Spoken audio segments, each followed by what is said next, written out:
Okay. I'm a showgirl, girl.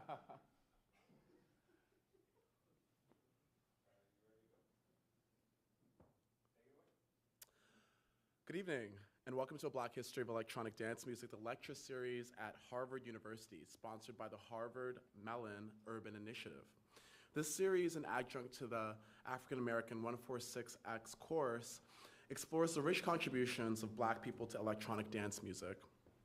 We investigate how this genre, often associated with Black, queer, femme, and non-binary individuals, has underpinned communities and economies with discussions spanning cities like Chicago, Detroit, New York, and more. Today's session, part of our inaugural season, features Richard Kennedy, an Ohio native now residing in Berlin. Kennedy will deliver 1470's, a hybrid performance lecture named after a notable gay club in Dayton, Ohio, cited by the late cultural studies scholar Jose Esteban Munoz as a utopian performance space.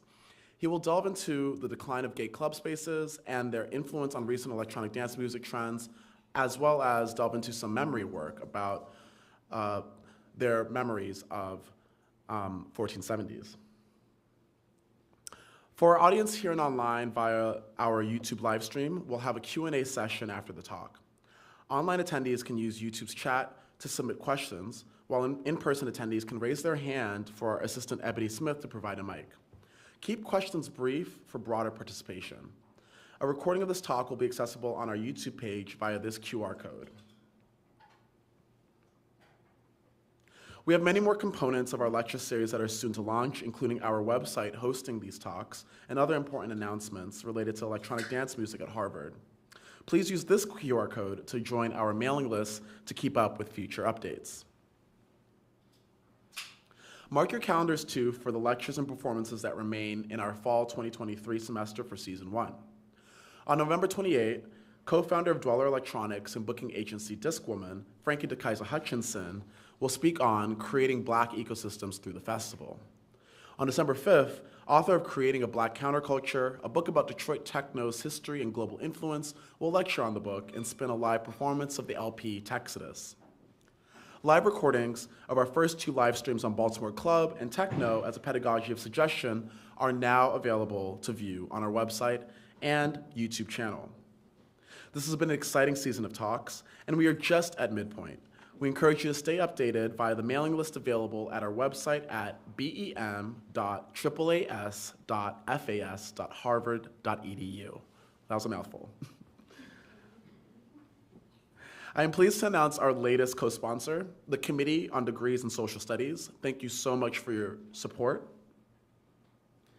And we are also tremendously thankful to our co-sponsors in the Charles Warren Center for Studies in American History, the Mahindra Humanities Center, the Department of Music, the Standing Committee on Theater, Dance, and Media, the Department of Anthropology, and the Department of Art, Film, and Visual Studies. Now, to introduce today's speaker, we aim to have a student in Afro-Ammer 146X introduce our esteemed guests.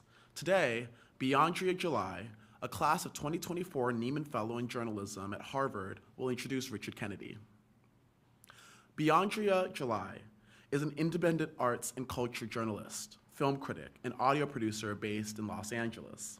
Most recently, she was a producer on the 2023 CNN podcast, The Prince Mixtape. Beyondria's work appears regularly in the New York Times and Scene, a journal of film and visual culture. Her reporting on women aged 50 plus in the movies has led to the securing of millions of dollars in financing for films about characters from this demographic. Beyondria was invited to join the Los Angeles Film Critics Association in 2020, and she is a certified top critic on Rotten Tomatoes. I love that website. Her writing has been published by Vanity Fair, The Hollywood Reporter, Time, NPR Digital, and Hyperallergic. Film commentary has been featured on the nationally syndicated NPR program 1A. Beyondria got her start in community-based journalism as an education reporter in Philadelphia. Please warmly welcome Beyondria to the stage.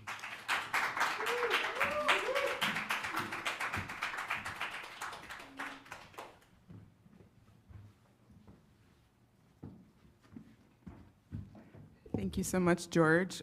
Let's just give it up for George and the amazing team that puts this together.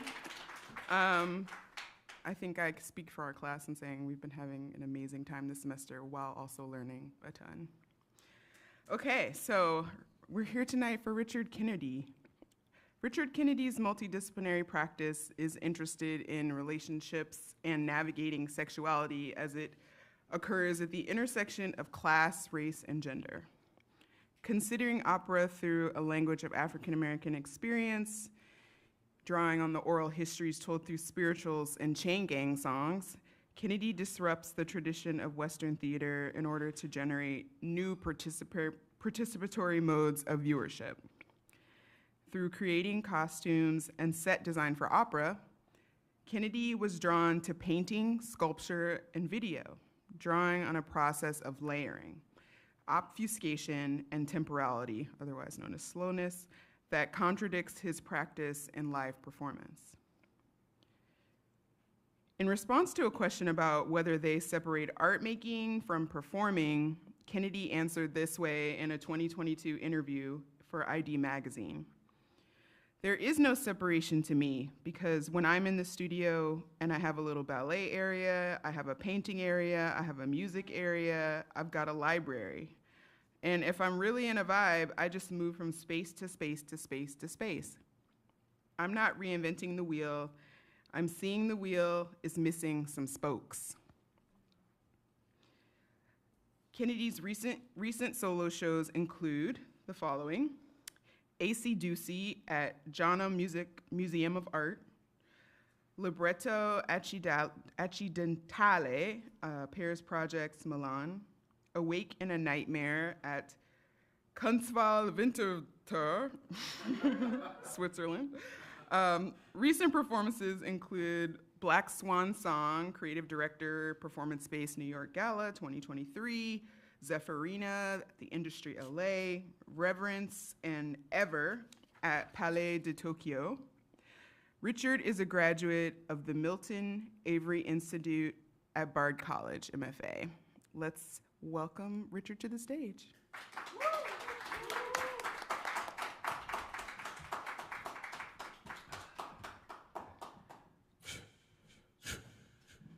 Hey, sister, go, sister, go, sister, go, sister. Hey, sister, go, sister, go, sister, go, sister. Hey, sister, go, sister, go, sister, go, sister. Get you, yeah, yeah, yeah, yeah. Get you, yeah, yeah.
through, come through, come through, come through.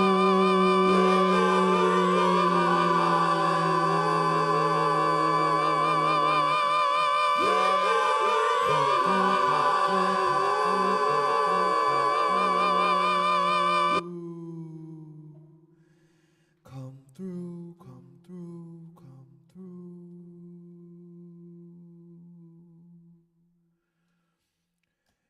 Come through, come through. Come through, come through.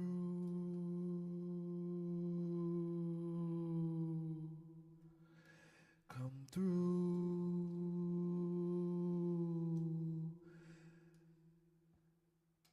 Come through, come through.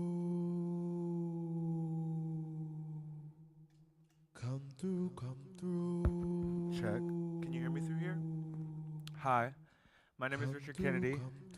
I wanted to open up with that song, a little bit of a label, but also the remake from about 2002 when I started going to gay clubs. The first club that I went to was actually called 1470's, 1470's West to be exact. And I would go there on Thursday nights at first with my buddies, like my little gay friends, from the Muse Machine, which was like a theater troupe where I gathered with all the kids from the local area, and we would basically did like an all-star theater program. And 1470's would have, on Thursday nights, they would have a 16 and up night, and me and my friends would go, and like it would be like just us, and we were like 16, and we just thought we were so cool, you know what I mean? And then there would be like also these like really old guys there, and I would be like, oh my God, I'm gonna get me a daddy, blah, blah, blah, blah, blah. But it was like more like a granddaddy. It was like not, the age gap was quite stark, you know, and I was like 16 and just was like, whatever, this man just wants to buy me drinks, but I think that he just wanted to actually buy me. But like, you know, so I think that like I wanted to kind of start off with that, you know, like how my black body is like been forced to sweat, like to bring my ancestors into the room, to honor the people who are here on this land where Harvard is before Harvard was here, coming through the Northwest Corridor, going through the Northeast. I'm like, oh damn, America is really beautiful. Oh, beautiful for spacious skies, for amber waves of grain. America, America. I could only think about all these horrible songs that I was forced to learn when I was a kid while I was riding on the train. Riding on the train to nowhere. Come through, choo, choo, choo, choo. Choo.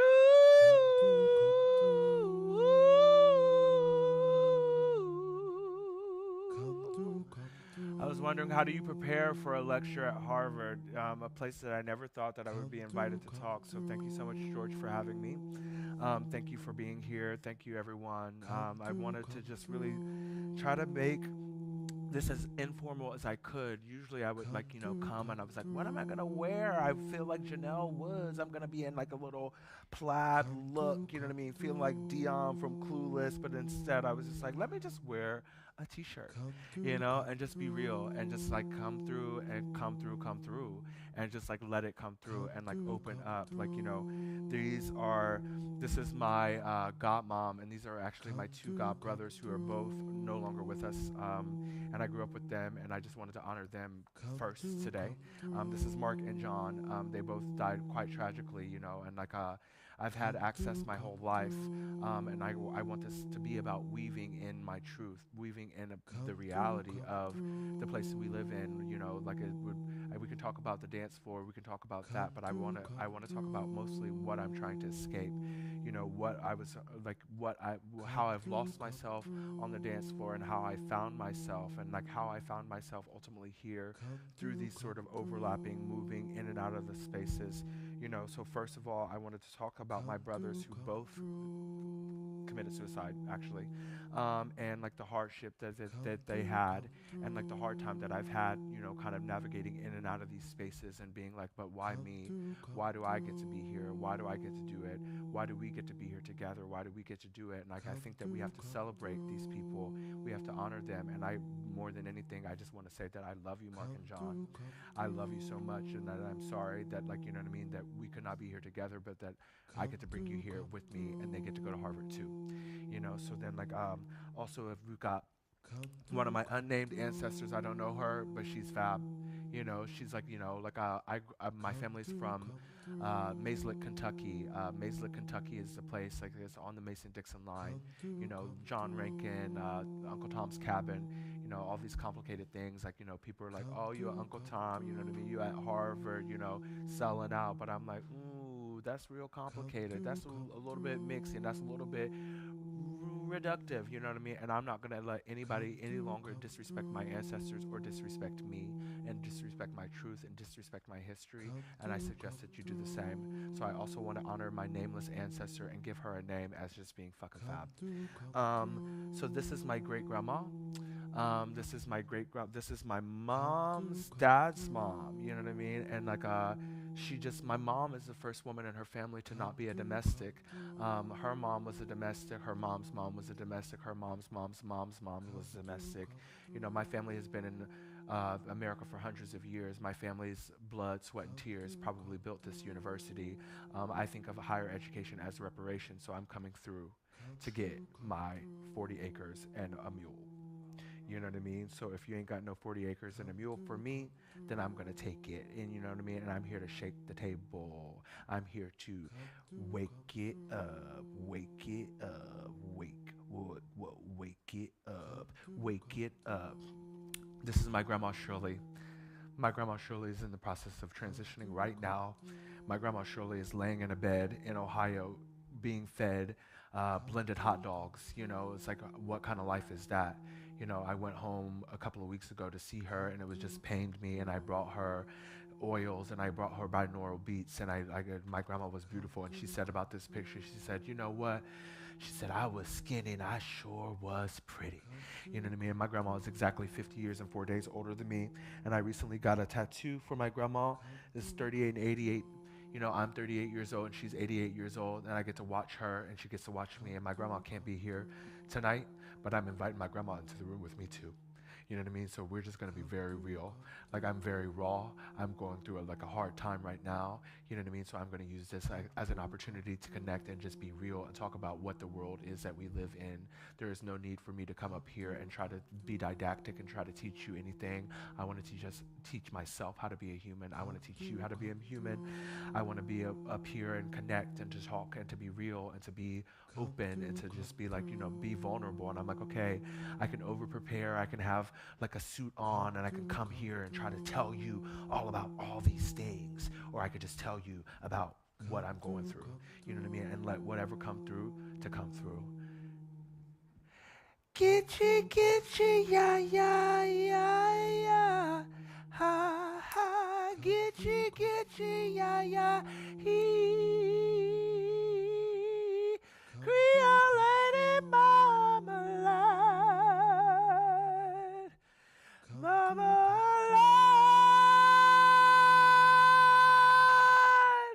marmalade,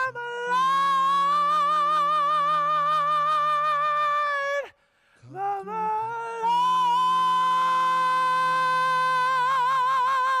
marmalade.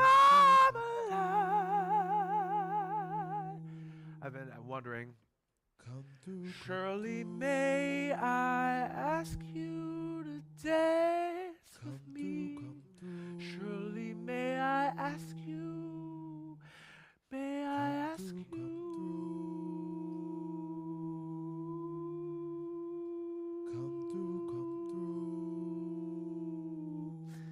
I love my grandma so much. My grandma has had a really tough life. This is her mom, my grandma, Lula May. This is Shirley May, and this is Lula May. Lula, may I ask you? Shirley, may I ask you? May I ask you? Surely may I ask you to? My great-grandma's mom was a bootlegger, and apparently the story goes like this. Like, some lady came to her house one night, was screaming on her front lawn, and my grandma was like, you know, probably lit and drunk, you know what I mean? Must have been sucking to be a slave in the United States, you know, must be sucking to be like building people houses and giving people everything and then going to your shack and all you got to do is escape, you know what I mean? So escape didn't start in the club with electronic music. Escape started when people were robbed from the land, robbed from their homes, robbed from a place that I don't know anything about. You know, people try to tell me I'm African. I'm not. I'm fucking American. You know what I mean? And all the complexity of that. I'm not nationalist. I'm not really proud to be an American. Well, at least I know I'm never fucking free, never fucking free, never fucking free. Won't forget the man who died. I'ma forget them motherfuckers cause they ain't never died for me. And I don't proudly stand up cause I'm a faggot. I'm a black faggot. I'm a black faggot. Better yet, better yet, better yet. I'm a swag it, I'm a swag it. You know, these words we can pretend to be really shocked about. We can pretend that like, I gotta be so PC, I gotta be so correct, I gotta be coding it all for you. I gotta show you that I'm a good Negro. I gotta show you that I can do ballet. I gotta show you that I can sing opera. I gotta show you that I can do classical music. I gotta show you that I read all these books that I didn't read because I can't really read that good because I went to the school in the hood. But one day a week they let me go to the school with the white peoples over at the gate and called me gifted and talented and told me they was enriching me. They called me gifted. They called me talented. They told me that they was enriching me. But little did they know about the witch in me. Kitschy, kitschy, ya, ya, ya, ya. Kitschy, kitschy, kitschy, kitschy, kitschy, kitschy, ya, ya. He, he, he, he, he. Wake it up, wake it up, wake it up, wake it up, wake it up, wake it up. I wonder how many skulls are on this building. I wonder what these lands were and why they picked here. Why they picked this place right here. It's never a coincidence. You know, living in Europe, I go to see these cathedrals and you see the blood dripping from the walls. And you're like, they're like, oh, this is so beautiful. Oh my God, innovation, Rome, like, you know, colonization was real complicated. But look what we got from it. Somebody said that to me when I was studying at Bard, right after someone told me that I made outsider art. And I was like, no, I'm pretty sure that I saw videos of you rollerblading with a bowl cut that outside, but like I'm pretty sure that my past has actually been doing operas and ballets and like being quite formal and, you know, really tapping into all the things, you know, and feeling as my body is being colonized. My body is colonized. My brain's in colonized. My thinking was colonized until I got lobotomized. Look at me, mommy, I'm an Ivy League reject. I got rejected from Princeton and Yale. Both of them told me that I didn't need to go there. They said, oh, you don't really need to go here. We're going to ruin what you do. And I'm like, well, why do you get to be the Ivy League if you're going to ruin what I do? If you think that I'm so special and you think that I'm such an exceptional Negro, you think that you know what I mean? If we going back to 1470, 1470's is a club, but 1470 was a time when people was probably chasing me, trying to get my magic. You go to the Met, you go to the Louvre, you go to the British Museum, and it says, Empire! Empire! Empire! And all they have is the Benin bronzes, and my family is from Benin. And I'm like, shake it up, wake it up, shake it up, wake it up, shake it up. Shake it up, wake it up, shake it up, wake it up, shake it up. I got this queer ancestor here. I think that she's at 1470's actually. You know what I mean? She's setting fire to it. Set it on fire! Set it on fire! Set it on fire, set it on fire. Set it on fire, city on fire. City on fire, city on fire. You know, I think they've been dropping a lot of bombs on the Palestinian people lately, and it's like, ooh, wow, we still here.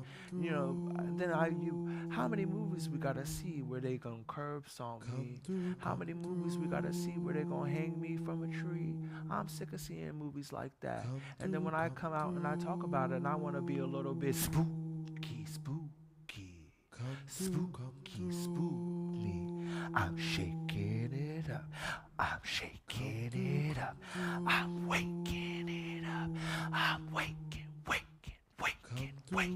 it up. I'm shaking it up. I'm shaking it up. The first time I went to a gay club, I remember hearing Lady Marmalade on the radio. It was also, I'm a survivor, I'm not gonna give up, I'm not gonna stop, I'm gonna work harder, I'm a survivor, I'm gonna make it, I'm gonna survive and keep on surviving. I'm improv, by the way, you know. I could prepare, I could have sat down and stressed myself out all day, but I actually just laid in the bed. I said, you know what? You know, I think that Harvard had enough blood, sweat, and tears of my ancestors, so I'm going to come and give them what I get them. What my ancestors want to say, wake it up, wake it up, wake it up, shake it up, shake it up. This lady is lit with her blonde wig. She got like a whole pyromaniac thing going on up in here. You know what I mean? I asked them if I could light some incense, and they told me no, of course. And I was like, okay, they don't want me to, you know, I'm a little bit of I'm a triple Aries, a fire starter. I'd be looking in the fire and being like seeing shit and making it go woof.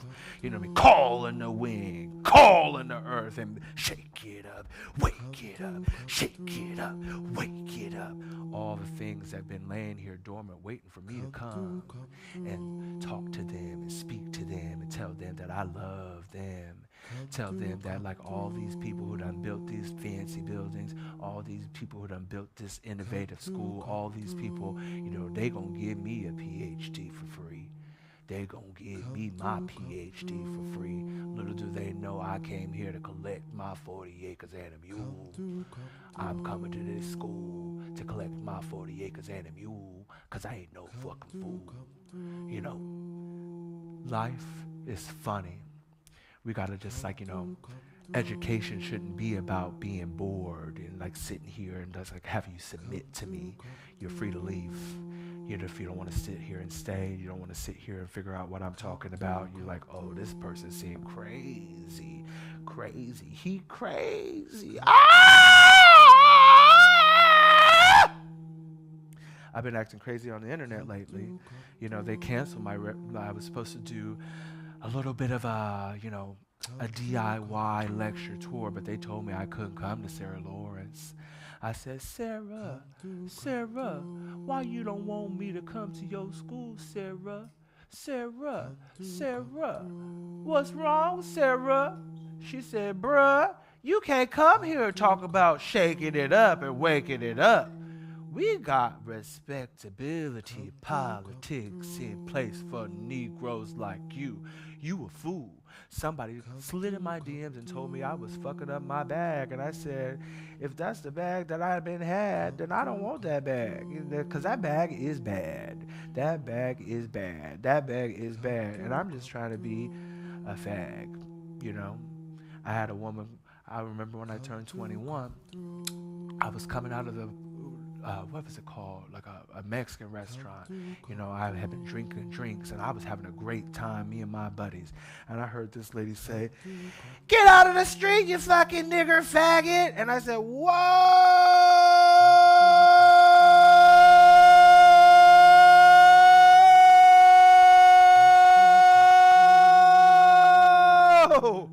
Wow. You know what I mean? How do you feel after somebody says something like that to you? And you're like, I bet you, maybe you ain't never felt it, because maybe somebody ain't never said no shit like that to you. You know what I mean? And then I was like, wow, why would you call me that? And she said, because that's what you are. You a fucking nigger faggot. And I said, all right. So I remember having on my little soft Asics, and I kicked her friend's car a couple of times, and I kicked it a couple of more times, and I kicked it a couple of more times. You know, I was lit, I was drinking tequila, I was 21, I was rambunctious, and I was wild. I was fun, and I was cool, and I was fucking fab. You know, and then she said, you're gonna pay for this, you're gonna pay for this. I said, I don't think I'm gonna pay for this. And then she punched me in the face. And I remember being like, don't you hit this white woman, because you're gonna go to jail. Now don't you hit this white woman, because you're gonna go to jail. Now don't you hit this white woman who done called you all sorts of names, who done called you all sorts of things, who done sent all the hate at you. You know what I mean? And then she's gonna come back and say, I'm afraid this big black man been chasing me.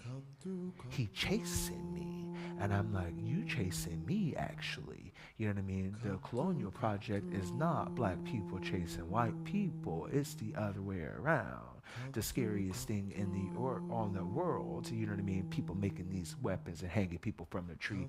I remember going to the African American History Museum in Washington, D.C. and seeing the little Emmett Till casket, and I just cried and cried, cried and cried. I cried and cried and cried, cried and cried and cried and cried and cried and cried, cried and cried and cried. Little Emmett Till, I don't know how it felt. They dragged you through the road, through the rocks that day, 'cause that lady lied, you see it in her eyes. The devil's in her eyes. Quit acting so fucking surprised.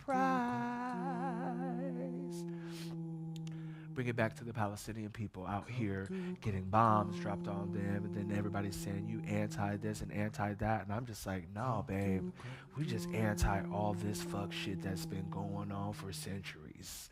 You know what I mean? So we go to the dance floor to escape. You know, black music is trap music, is rap music, is black music, is black music, is rap music, is trap music. The electronic music, the techno, 'cause you gotta let go, let go, let go, let go, let it go,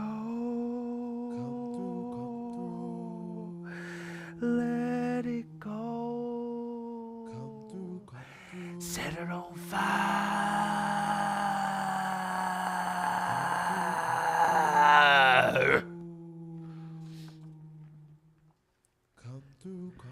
What are some other photos? Let me see. Look at this lady, this black lady. I think this is my grandpa. My grandpa, he had himself a blonde. He had a perm. He said, I'm a good nigga. I'm in the house. I'm working on the farm.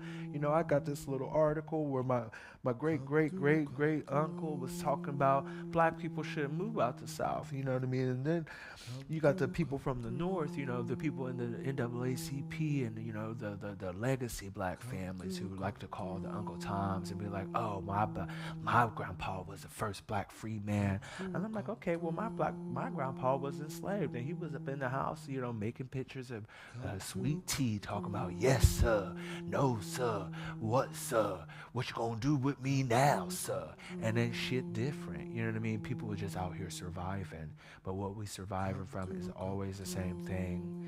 The dance floor is the same thing, where I come together with my friends, and we come together, and we come through.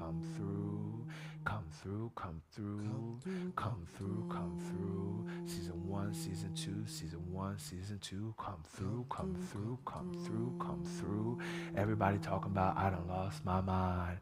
Everybody talking about I'm on the internet too much, spending too much time. I talked to my mom. She said, I'm worried about you. I said, but that video was funny, Mom. I was like, you don't worry about me. I'm in control of the situation. I know exactly what I'm doing. You know, I was in Wicked the musical for a year, and basically when I got there, they told me that, okay, you the black track. you the black track, the black boy track, all y'all gotta have shoulder surgeries. All y'all gotta have the same shoulder surgery. And I said, well, why don't you just let me take this hat off? And they said, no. Now Miss Susan Hilferty, she done won her a Tony Award, so she ain't gonna let you take that hat off. And if that hat was off, then you wouldn't rip open your shoulder and ruin your dance career at 23 and then traumatize yourself. And that's when I met George, right after I traumatized myself and had ripped my body open or had my body ripped open for me. Come through, come through, come through, come through. This is a picture of me and Wicked in the exact costume, actually. Funny. You know, I didn't really plan that, but I guess life plans things for you. As serendipity is serendipitous, you know, and I'm just thankful to be here, and I'm thankful to be alive, and I'm thankful that I'll be able to raise my arm and my shoulder. But for a while there, I remember my arm was just dead, and I would just be like this. Damn, bitch, damn. They told me slavery was over, but I'm out here dancing 8 shows a motherfucking week for these people, for them giving me some coins, and they call it the golden handcuffs. Talk about good news, she's dead, but she's still alive. They made me get up in that monkey costume every day before Wicked, and I climbed up into the light booth with my monkey hat on, and I was like, this is a little bit weird. This feels a little bit weird to me. I'm dressed up like a monkey. This feels a little bit weird to me. I'm dressed up like a monkey. But they said, take the money and run. Take the money and run. Take the money and run. Take the money and run. Take the money and run. Take the money and run. Take the money and run.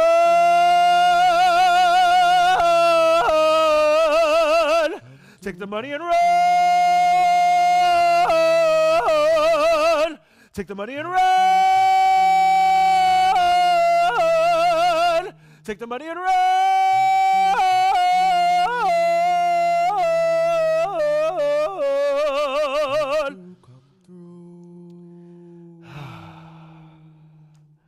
Take the money and run.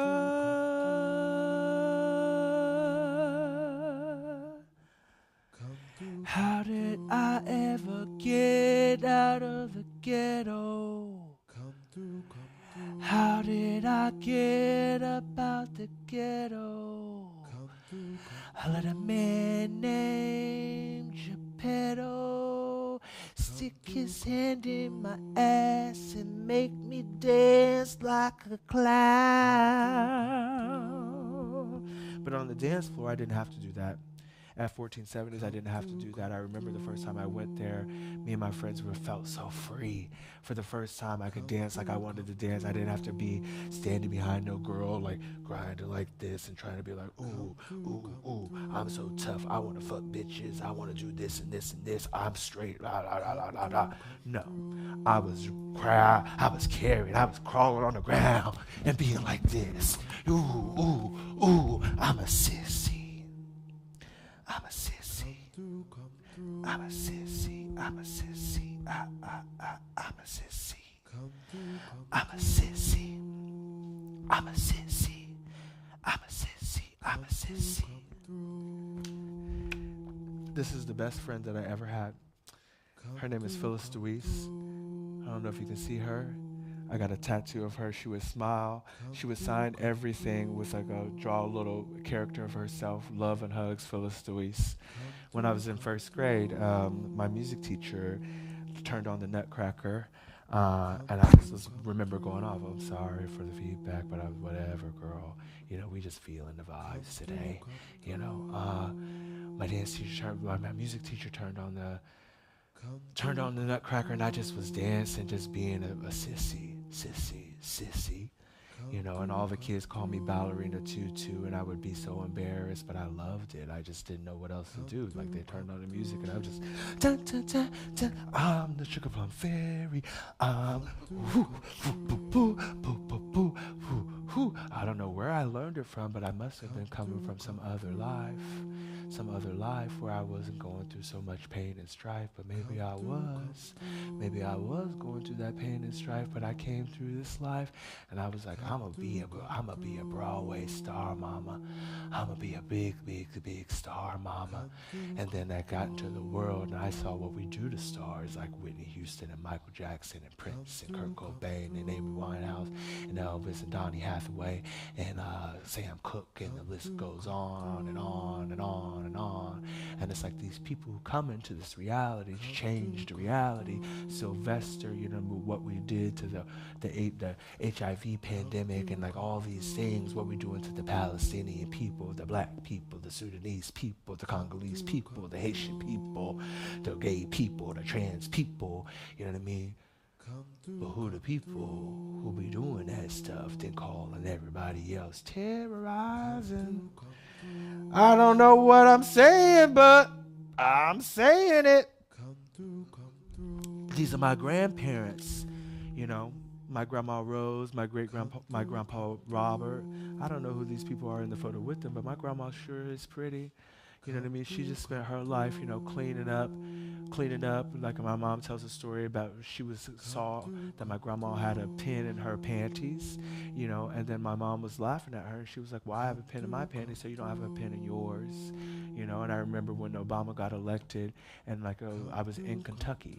You know, my family's from Kentucky, and I remember being in this at the Galt House, it was the hotel, and I know that they wouldn't let no black people up in there back in the day, but I was in there and this black woman came to come clean up my hotel room, and I said, no, you ain't gonna clean up my hotel room today.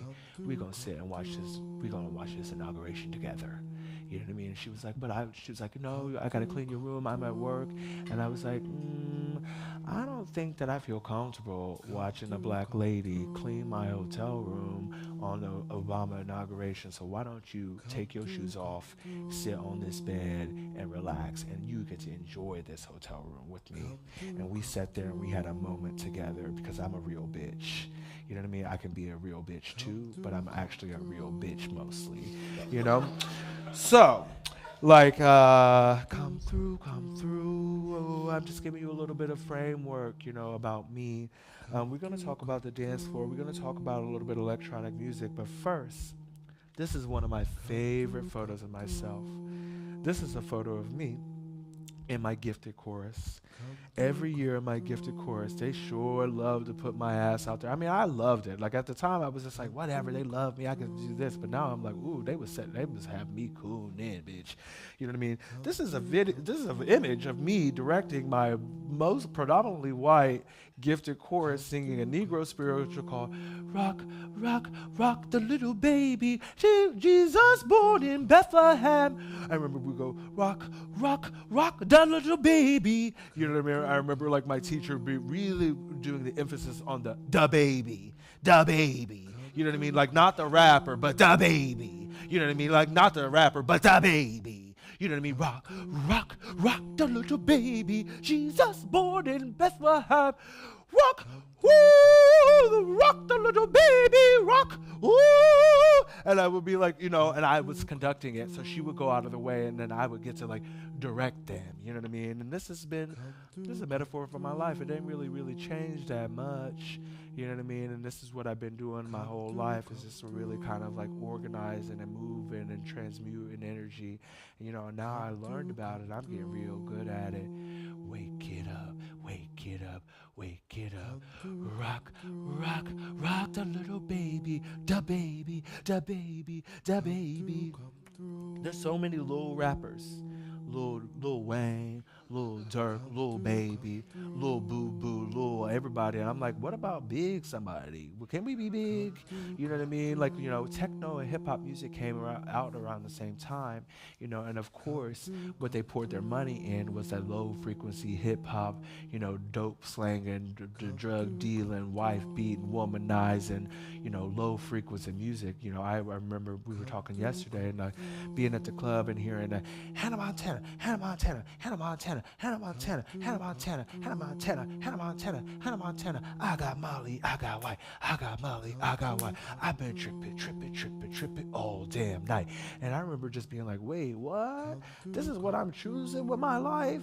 This is what I'm choosing to engage with? This is what I'm choosing to be? Nah, this can't be it. This can't be it for me. Nah, I ain't going out like that. So I quickly kind of remove myself from that situation. You know, so we back at the club.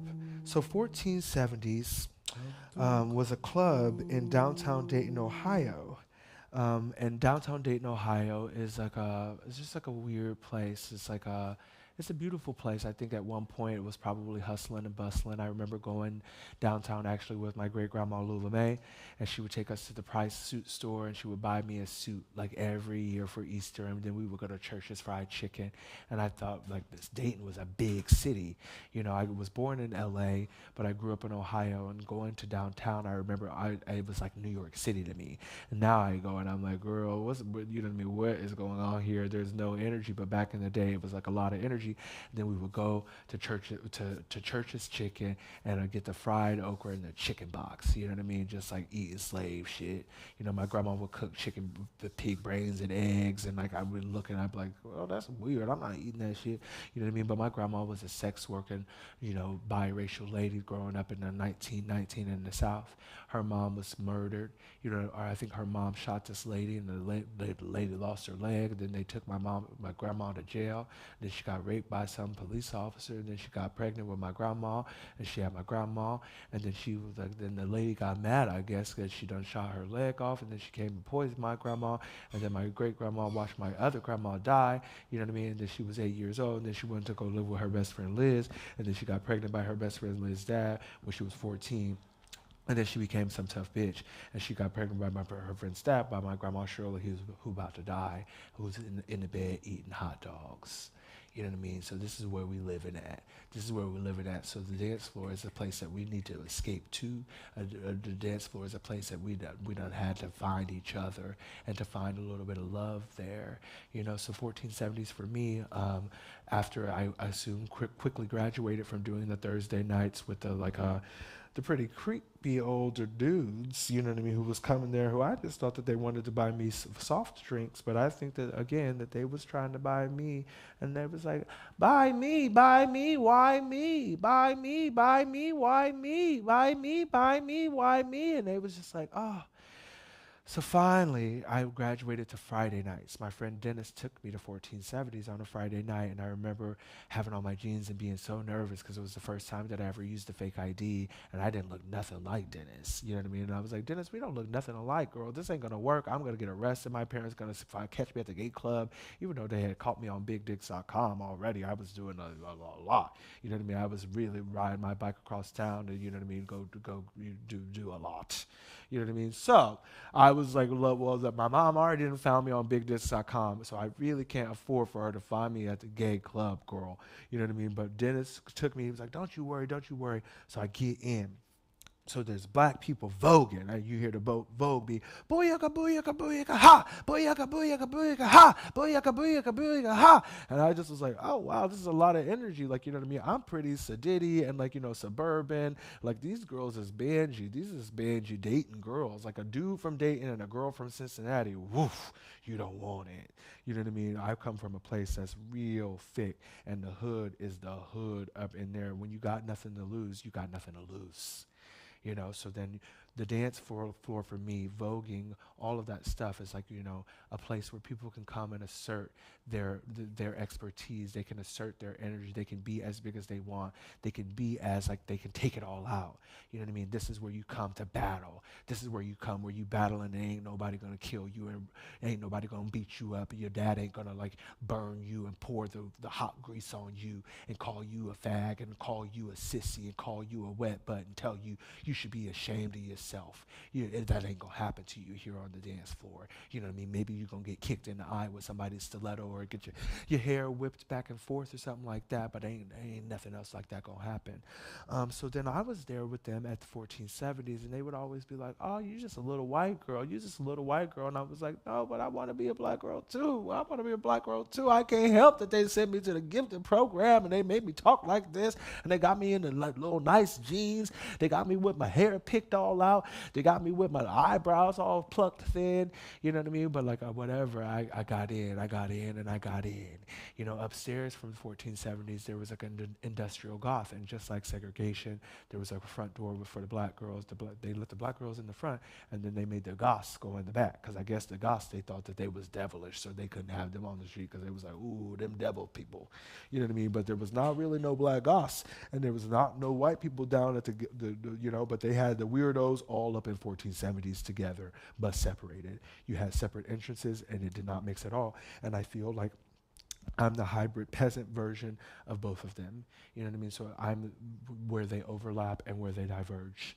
And that's been my life so far. Back in the day, there was like a lot of gay clubs in the Midwest. Like I went on tour with Fosse when I was at 19, and I remember just going from city to city all through the South, and there was just clubs everywhere. You know, and like the internet has made us connected, but it's also totally disconnected us.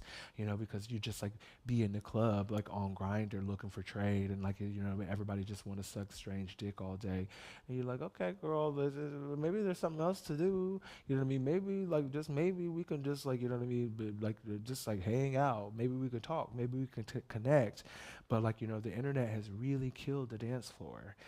Has really killed like, you know, like regional culture. I was talking to someone earlier about being in DC, and like I'm just so excited at the state of dance music now. How there's so many superstars coming through. How there's so many black DJs, and there's so many queer DJs and trans DJs, and it's like just getting mixy and multi-generational. I do think that people are still not making the money that they should, and I believe that the culture still must spread out, but that's another lecture for another day.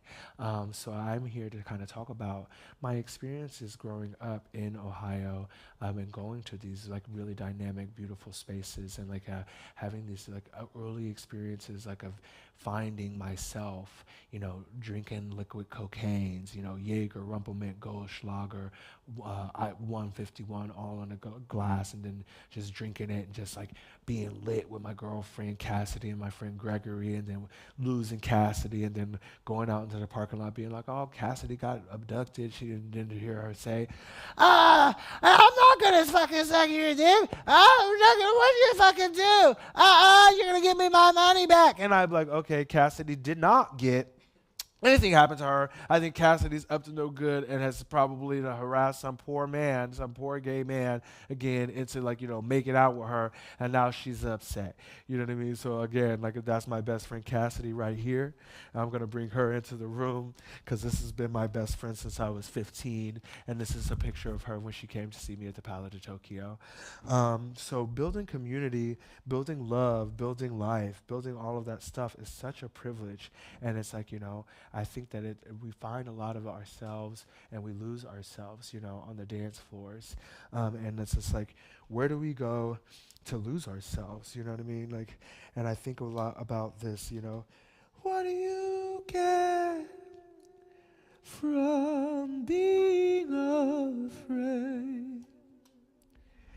Ending the mask charade. Do we need to ask if we must wear a mask at the parade?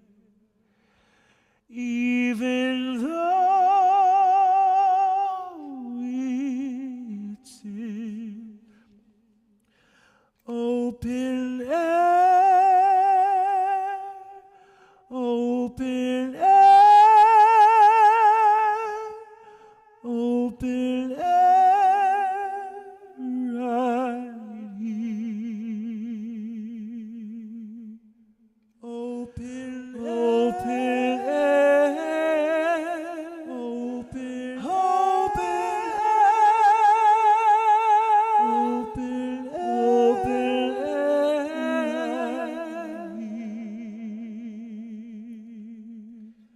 What do you get? What do you get? What do you get from being afraid? What do you get? What do you get? What do you get? What do you get? What do you get? What do you get from being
Sometimes you have to just stop and pause. Sometimes you have to just stop and rest. Rest is a thing that we don't talk about, you know. We go from the club to the afters, to the afters to the club, and it never really ends. You know, it starts, but it never really ends. It starts, but it never really ends. The club is a sacred space.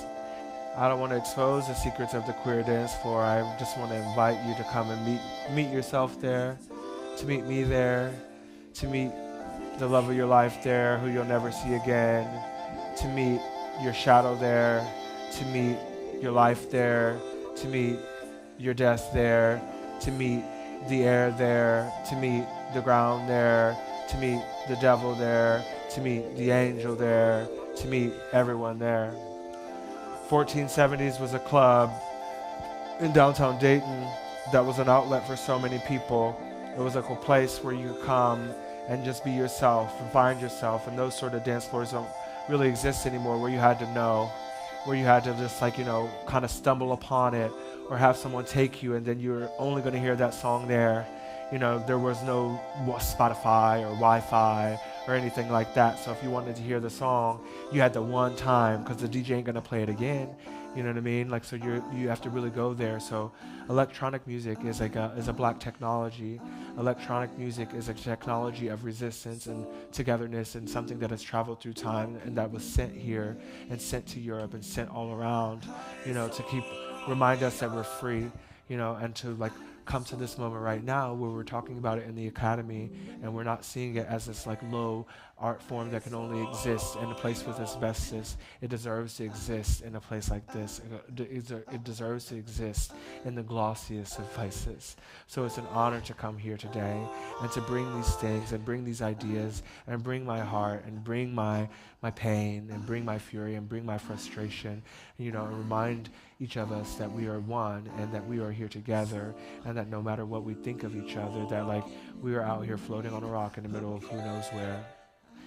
Again, we're out of here floating on a rock, floating on a rock, floating on a rock, in the middle of who knows where, floating on a rock, floating on a rock, floating on a rock, in the middle of who knows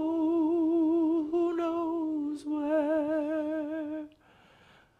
So if we're floating on a rock in the middle of who knows where, then maybe we could be a little bit nicer to each other. And maybe when we see each other on the dance floor, it's not about an escape. It's just about us showing up and being together. What do you get from being afraid? What do you get for being afraid? What do you get from being afraid? What do you get? What do you get from being afraid? Ending the mask charade. Ending the mask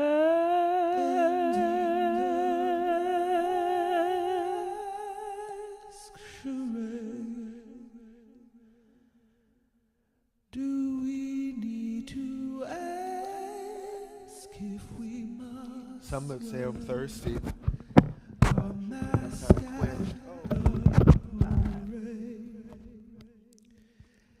Even though it's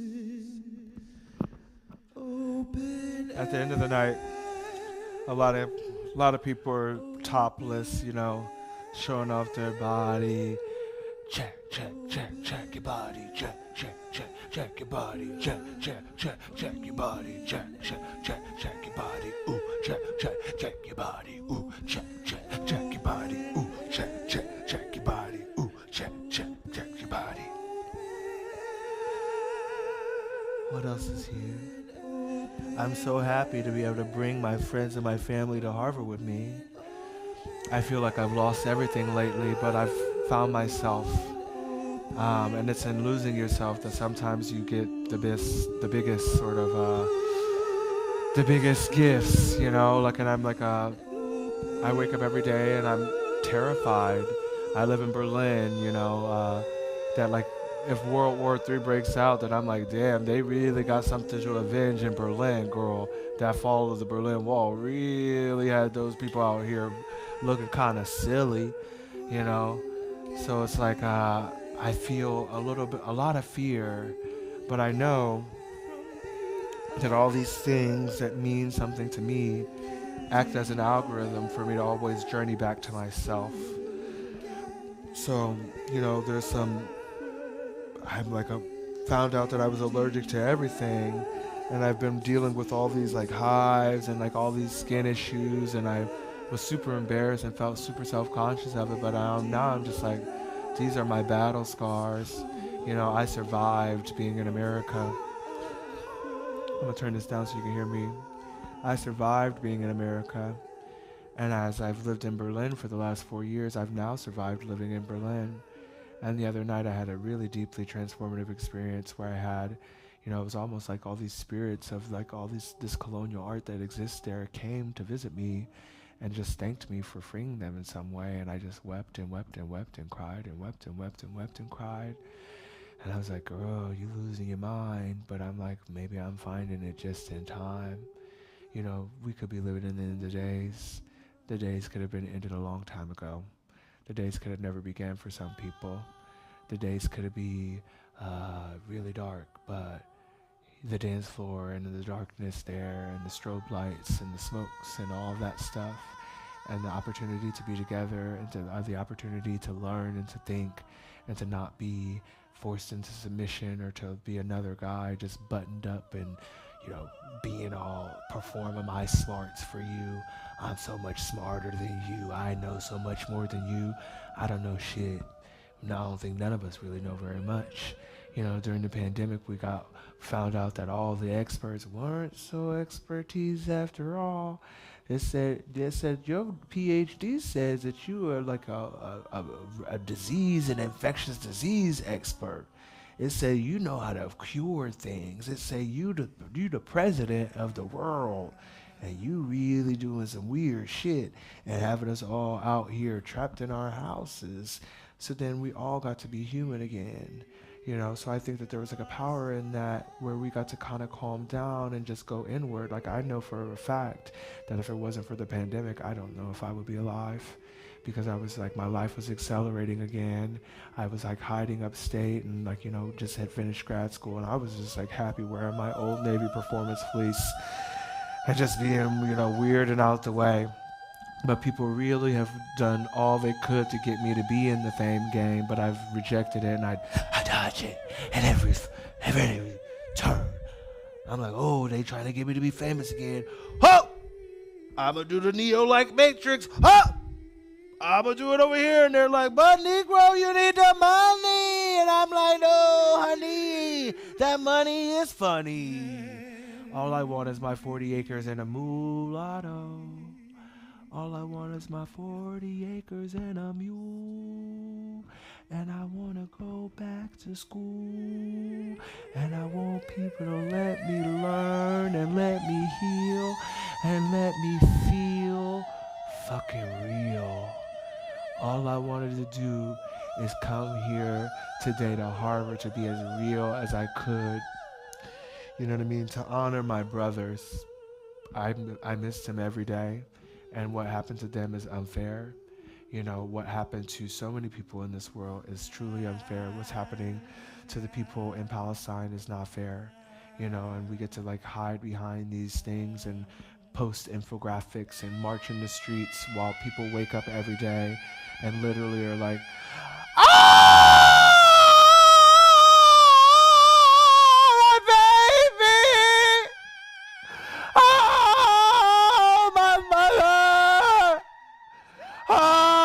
just raining bombs down on me. Rain down on me. Let your love just fall like raindrops rain on me. Rain down on me.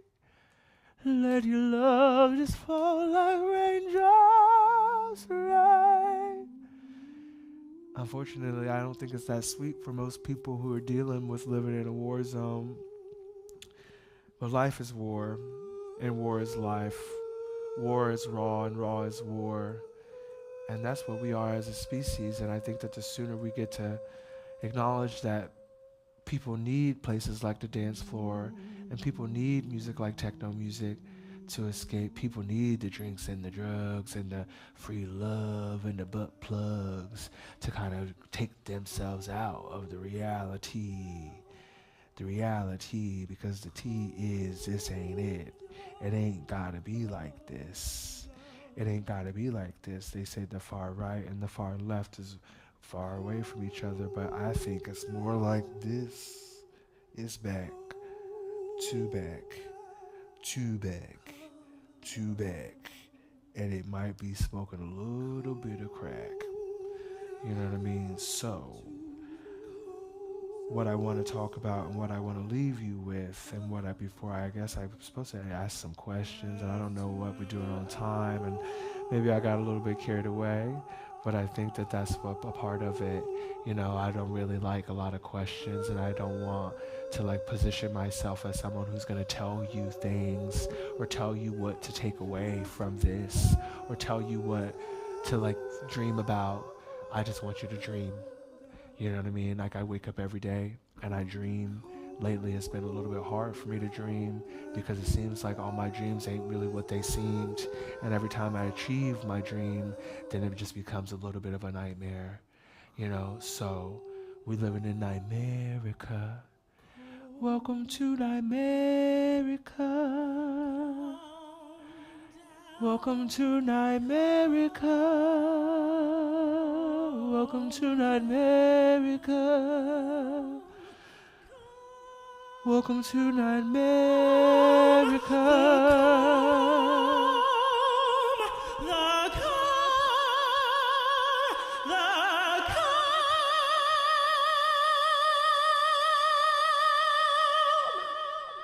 Welcome to Nightmerica. Calm down. Calm down. Calm down. Calm down. Be free. Be free. There's a thin line between liberation and self-obliteration, and I learned that so much living in Berlin. You know, people are like, oh, I'm gonna stay up for 4 days in the club in the dark, you know, and like I don't believe that revolution is gonna happen that way. If we are all always escaping, and if we're always like, you know, leaking energy and convincing ourselves that these like things that we used to have to do to like, you know, sneak and be together are still the things that we have to do now, I think that we need a lot of peace. And we need to move out of cities, and we need to spread out and really have a human experience. Like, you know, why you living in a Bronx, you know, in a building with 150 people and a bunch of fucking rats, and then you could take the train 20 minutes and have you 40 acres and a mule and be real cool. But everybody want to be on top of each other. Everybody want to be crabs in a barrel talking about, ooh, that's my lover, and that's my ex-lover, and that's my undercover. Ooh, ooh, ooh, ooh, ooh, ooh, ooh. What a shame. What a shame. What a shame. Ever and ever and ever and ever and ever. You can lose yourself or find yourself on the dance floor, dancing to techno music, weaving in and out of states of being and ecstasy and dimensions and multi-dimensions and matrices and like, you know, fake tricks and shit like that. You know, I think that there's like a lot of human innovation to happen, and I hope that techno is a technology that, you know, reverberates from the four on the floor. I always think of the boom, boom, boom, boom. I was like, is that the creation of the universe? You know, and like I want to be more verse, you know. I'm sick of bottoming for reality. I'm sick of topping for my sanity. you know, and I just want to be a little bit mixy in the middle. So I just wanted to say thank you so much for listening to me talk shit and listening to me shake it up and wake it up and being a great audience and being like a great sort of a witness to this reintroduction of myself and this rediscovery of my dreams that I thought that had died, and like, you know, really coming to terms with this is how I prefer to perform. Like, I don't need to be on the stage with lights and, you know, Beyonce pyrotechnics. I love Beyonce. You know what I mean? I'm definitely not ever coming for Beyonce. Beyonce is queen. Hey. I don't, with the Beehive, don't be in my DMs. You know, I stand. I'm a stand. I be fighting for Beyonce too. You know what I mean? But I want to be raw and I want to be real. And I think that being raw and being real is a way that we can actually feel and we can heal, you know. And I think that in that feeling and healing, there is something that is going to like take us forward and allow us to like as a society and as a species to really just like learn how to love each other and learn how to love ourselves. And in that loving of ourselves and accepting of us where we are, this is where I am, you know what I mean? Some would say that I'm having a mental breakdown, but I think that I'm having a mental breakthrough. You know, and I think that I'm happy to be able to share that with you.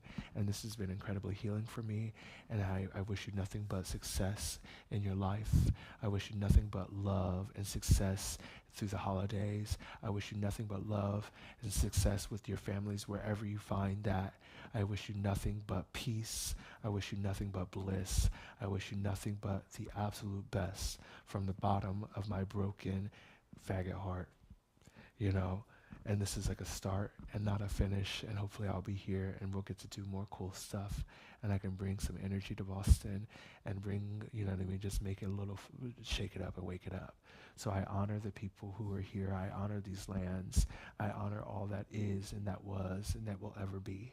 And I honor you for having me. Thank you so much, George. Thank you so much to the tech people. Thank you so much, Ebony, for the beautiful food. I'm really bad with names. If I forgot you, you know, thank you. Anybody who's watching at home, thank you. Anybody who I love deeply, who happens to be watching this, I love you. And it's gonna be all right. And it's gonna be okay.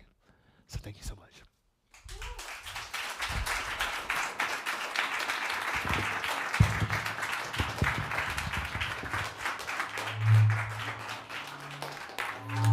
Thank you, Richard, so much for your performance lecture. Wow. I was scary. You carried. You carried. I hope there's a video of this. Oh, you hope. So, can we ask you some questions? Absolutely. May we? Thank you so much. What was it like trying to remember 1470s? I think it was easy, you know, like there's so much that I try to forget in life, but 1470s was a place that I wanted to remember and that I'm sad that it's not existing anymore. So it was a trip, you know, but it was a beautiful thing to experience. And I neglected to mention those online. Please send your questions through the chat. Those in the audience, please raise your hand if you'd like to ask a question, and Ebony will get you a microphone. One question that I had, Richard, was, you know, we read Jose Esteban Munoz's essay on 1470, and in that chapter, he does talk about the Chameleon Club, which was the goth club that was sort of the front of the 1470s club that was in the back, that wasn't quite as evident. And in your performance, you evocatively talk about a sort of segregation of scene. And I think we live maybe in a world now where you can kind of find your scene and you don't have to be as mixy, I guess, if you're queer or on the margins of society or considered a quote-unquote weirdo. Do you think in our increasing specificity in the current moment we've lost that magic in addition to like the internet destroying sort of the serendipity of the club?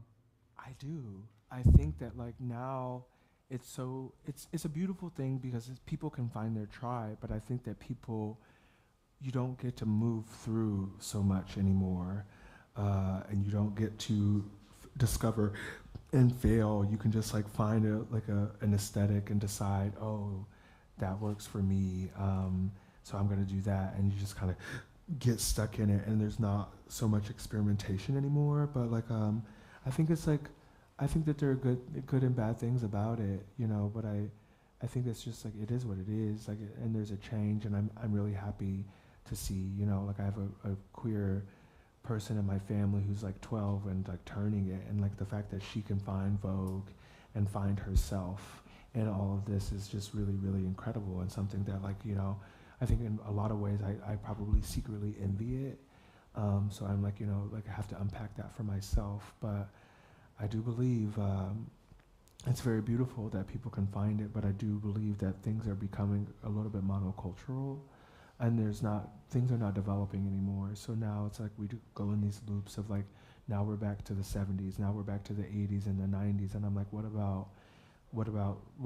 new? How do we take it to the next level of what being goth is, and like, you know what I mean, it more as an energy and a lifestyle and a way of being, and like not so rooted in an aesthetic, you know, because before I think people really had to like aggressively express that, because it was like, that's the only way you're gonna find, you know what I mean, another spooky bitch, is like if you were like at the mall being like, you know what I mean, like, and now, you know, so it's like, but again, like, yeah, like I just want, yeah, I don't want to speak on anything, or like, you know, have any sort of, take any position of authority or any sort of judgment at all. Like I want, you know, to make it very clear that I'm just like, I'm, you know, want people to be able to just be themselves and express themselves.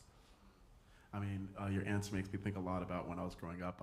We would be raised in the mall. Some of us would go to Hot Topic, and some of us would go to American Eagle, but they were just two sides of the same coin. Exactly. We have a question in the audience. It's active. Okay. First of all, thank you. Really strong share. It's very vulnerable. I appreciate that. I have a statement and a question.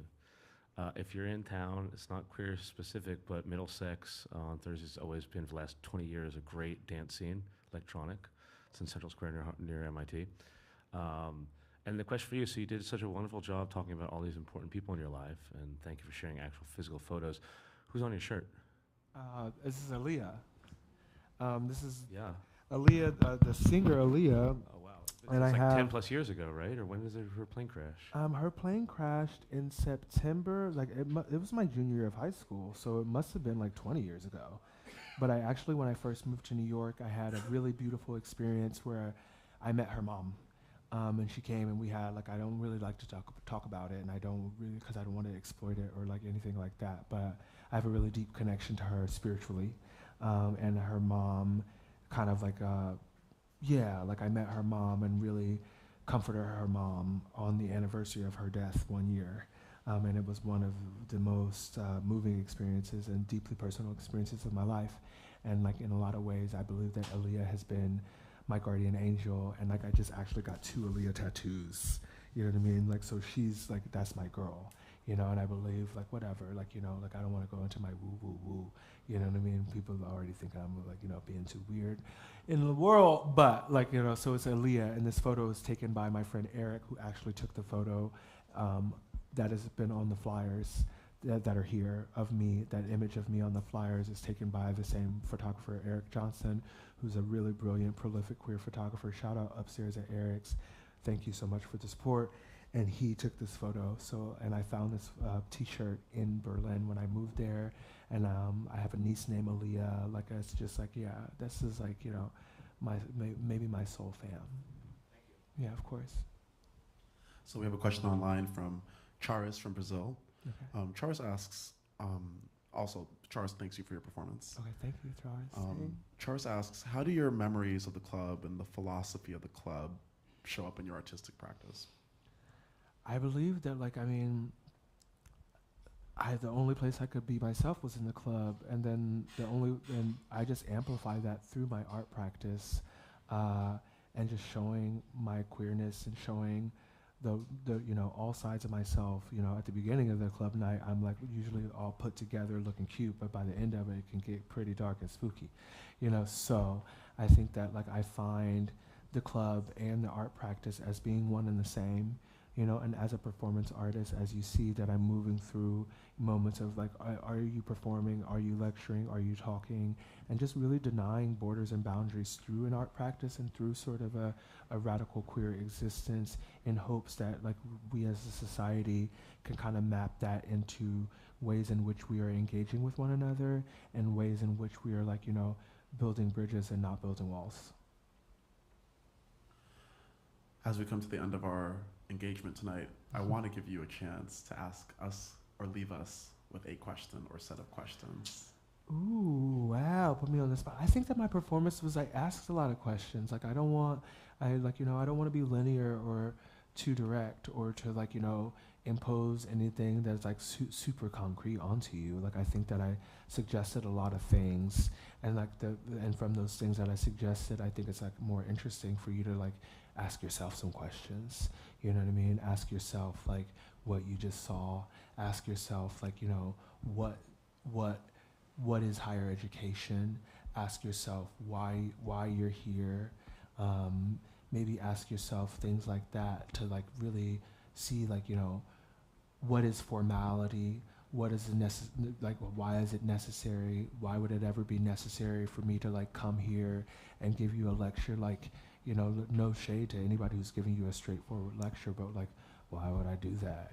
You know, like, why would I fucking do that? Like, you know, I'm like, okay, like, and I was like laying in bed all day, like, I really should write this like opening really formal thing, and like, I really should use some big words. I really should like let these kids know I'm smart. You know what I mean? I got a master's degree, even though I don't have a bachelor's degree, but I got a master's degree. You know, and it's just like, and yeah, like, I think it's more interesting for you to ask yourself some questions, and if you don't want to ask yourself any questions, no, you don't have to go think about me anymore. You know what I mean? Like, that's like the whole thing, is that like, I want you to feel freedom. You know, I want you to feel like education and thought is free. You know, like, it's just like, and if, you know, you're not your thoughts, you're not like, you know, the books you read, you're not like the things that you don't know. Like, I was speaking to a person yesterday, and they were talking about, you know, feeling like, and I don't know if they're here today, but like, I just want to remind you that like any information that you have is valid, and any information that you have is important, and anything that you know and you've learned and you've experienced is very important.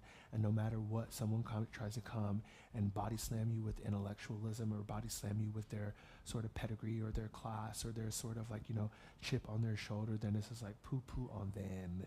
You know what I mean? And just like let them just like let it rock, boo. You know what I mean? Spin the block. Spin the block, stir the soup, you know what I mean? Make people uncomfortable, poke the bear, you know what I mean? And the bear is the institution, the bear is the academy, and really constantly challenge what that means. You know, like, look at people on the street, learn from the houseless crackhead who's like screaming, you know what I mean, things that like maybe make you feel uncomfortable, and you're like, oh, that person has lost it, and I'm like, no, that person is tapped in, and they found a lot, you know. So never be afraid to learn from everyone around you, and keep your eyes open, and most importantly, keep your heart open, you know, and keep your heart like don't be afraid of your shadow. Get into it, you know what I mean? Get deep with it. The younger you are and the deeper you get into the bad parts of yourself, the more beautiful you will become, and the more whole you will become. Yeah, and ask yourself questions, and like, you know what I mean? And if somebody asks you a question that you don't like, say, I don't like that question, you know what I mean? And just like be free. Yeah. Thank you, Richard. Of course. Please join me in giving Richard all the love. Thank you so much for teaching us how to be free. For those online, please click the notifications icon for our next 2 lectures on November 28th and December 5th. Have a good evening.